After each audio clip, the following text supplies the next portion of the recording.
On July 12, 2016, an international court, or Arbitral Tribunal, ruled that China had no right to control the West Philippine Sea. This award sent an important message to China, the Philippines, and the entire world that might doesn't make right. What made it a big deal? Let me take 3 minutes and 33 seconds to explain in this first edition of our new educational video series, SeaLight 333. Back in 2012, the Philippines discovered Chinese ships fishing at Scarborough Shoal. Under the United Nations Convention on the Law of the Sea, Scarborough Shoal lies within the Philippines Exclusive Economic Zone, or EEZ. That means the Philippines has the sovereign right to control fishing there. But even though China signed this law, it claims nearly all of the South China Sea as its own domestic waters, and that the international law it signed doesn't apply there. That's why it's trying to push other countries out of their legal EEZs, not just the Philippines, but also Malaysia, Brunei, Indonesia, and Vietnam. So when a Philippine Navy ship arrived to expel the Chinese fishing boats from Scarborough Shoal, it was met by China's own Coast Guard ships. After a long standoff, both sides eventually agreed to pull back. But China broke the agreement and took control of the shoal after the Philippine ships left. Something had to be done.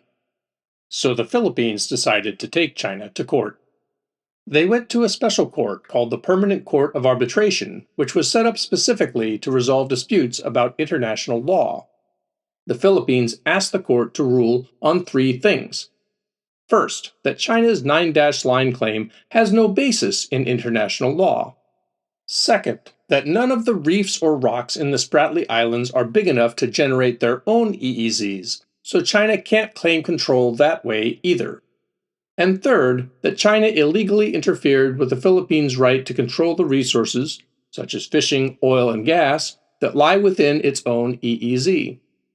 China refused to participate in the proceedings, but the court did its best to consider both sides anyway, and in 2016 ruled decisively in the Philippines' favor. Here's what the court decided. China's 9-line, the court said it has 0 basis in international law. None. What about the Spratly Islands?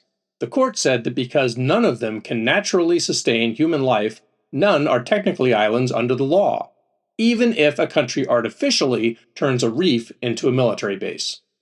That means that nothing in the Spratly Island group qualifies for its own EEZ. Finally, the court ruled that China has repeatedly violated the Philippines' sovereign rights. First, in how it restricts lawful activities like fishing, oil and gas exploration, and patrolling within the Philippines' own EEZ. And in how it allows its own ships to fish there without Philippine government permission. The Arbitral Tribunal Award was a huge victory for the Philippines and deserves to be commemorated, not just by Filipinos, but by all who believe in fair and equal rules that apply to everyone, and that might should never make right.